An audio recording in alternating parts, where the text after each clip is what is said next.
Hello everybody, this is Meister Keen, and today we're doing something a bit different. Some friends of mine at Miniature Dragon Comics are going to be doing a comic book review show. I'm going to help them out, and I'll be hosting our reviews on this channel. And we've all just seen Wonder Woman. Here's what they thought of it right out of the theater.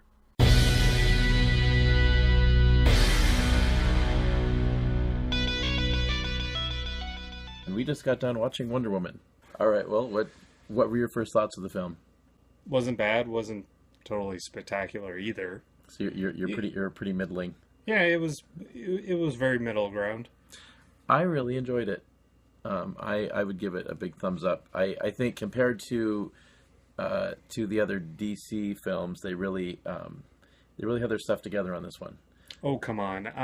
Armor with nipples, you know. Well, I'm not talking on. about Batman. We're comparing it to the Batman vs. Superman and Suicide Squad, right? And Man of Steel, and I think it was good. I really enjoyed it. I definitely could recommend this film. I think it was a little slower than I would have liked. I think it was there was a little bit of spectacle I thought I was going to get that we didn't get, but I think it was a good character piece. I think it had a lot of really solid action sequences, and it wasn't too bad for a origin story. Some very nice setup. I think if you do watch this video, we have another video that we discuss Wonder Woman, one of her comics. Mm-hmm. And actually, one thing that I can say that I got out of this movie was a reference that one of the characters calls Diana Prince. Mm-hmm. Oh yeah, no, that would be her comic book name, right? Her secret identity, her Clark Kent. Going into it very blind that I was, mm-hmm. I didn't even, I remembered her being called Diana Prince, but it's like I had no idea who that was. So you were actually going into that review completely blind. Oh, very much blind. I mean, it was just the majority of my experience with especially Wonder Woman was the Justice League animated series during the 90s. Yeah. That was the heavy amount of like where I really got to know. And then just like pieces here and there of the like reruns of the 1970s Wonder Woman. I've probably seen every episode of the Super Friends 10 times.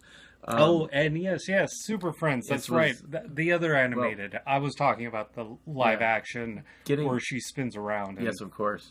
But actually, I was really surprised. I would have thought that Linda Carter would have had a cameo in the movie. And I think that would have been brilliant. If that was strangely missing.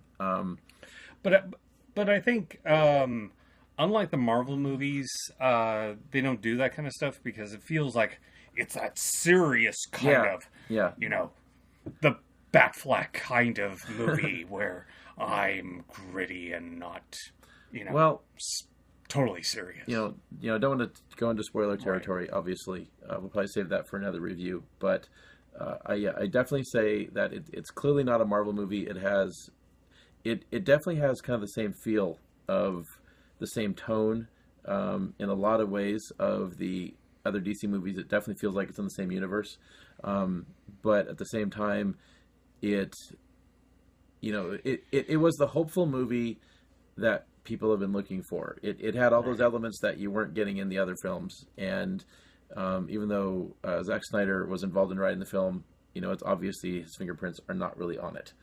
And I'd say that if you're looking for a movie to see, this is a good one. And it's also nice. You don't necessarily need to have seen Batman vs. Superman. As a conversation I was having with a friend earlier today. You don't need to see that. It's not necessarily a lead into the Justice League. The movie stands very solidly on its own. Right. It's actually a really good kind of war movie. It's really a good World War I or the Great War, as especially that time period, called World War I up until World War II. I really like that aspect of it, actually, because it definitely calls back to Wonder Woman's roots and history, and it's very very respectful of the character's origins without getting into the weirdness of it. And I actually thought it was kind of funny but I mean, that's the thing of like you have characters that are almost a century old, and so many people have basically put in their spice, their part into a character. Mm-hmm. So of course you're going to get some of that weirdness. Mm-hmm. But I think that's not the weirdness I was referring to, actually. but I mean, you have a real realistic kind of situation of all these people exist in this semi-real world where godlike beings come down with fantastic powers, and you know, well, and actually that is I think an interesting point, in that this is a movie where everything in the film I think is actually quite believable. Like, I mean, obviously there's a certain suspension of disbelief in most of these kinds of films, and you have to accept, okay, well, as long as this, and this, and this is correct, you know, it must be, you know, okay, well, we can go wrong with it. But I could definitely see this set of circumstances working. But I think there's a certain level where some movies fail, where it tries to basically convey a story and jumps into a situation where it changes the script. It flips what the physics are. It tries to do something that it's not. And I feel like this movie definitely did what it did. It's a war movie, a origin story, a somewhat kind of like a Greek tragedy, without getting into spoilers. But yeah, I mean, it really has, you know, good roots to, you know, feeling like you didn't drive a starship through a plot hole in this movie. No, there really weren't any. Yeah, I mean, it didn't have any glaring, like, that just didn't make any sense. I will definitely say that I can't think of any plot holes. You know, yeah, well, I think I just want to, as like a closing point, again, we'll probably save most of our points for the spoiler review we give later, but I definitely want to give this movie a thumbs up, recommend it to anybody, and I will be wanting to see it again. Definitely looking forward to that. I'm kind of mixed. I mean, it wasn't a see it twice type movie. There's a lot of DC movies, Marvel movies, and other movies that it's really rare for me to like see it twice. Well, how about this?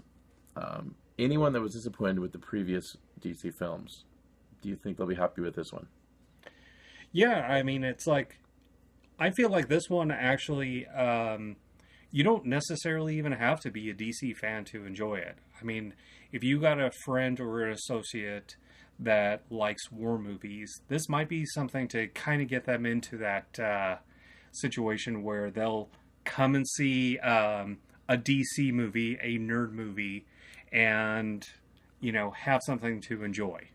All right. Well, there we go. We'll see you guys in the next video.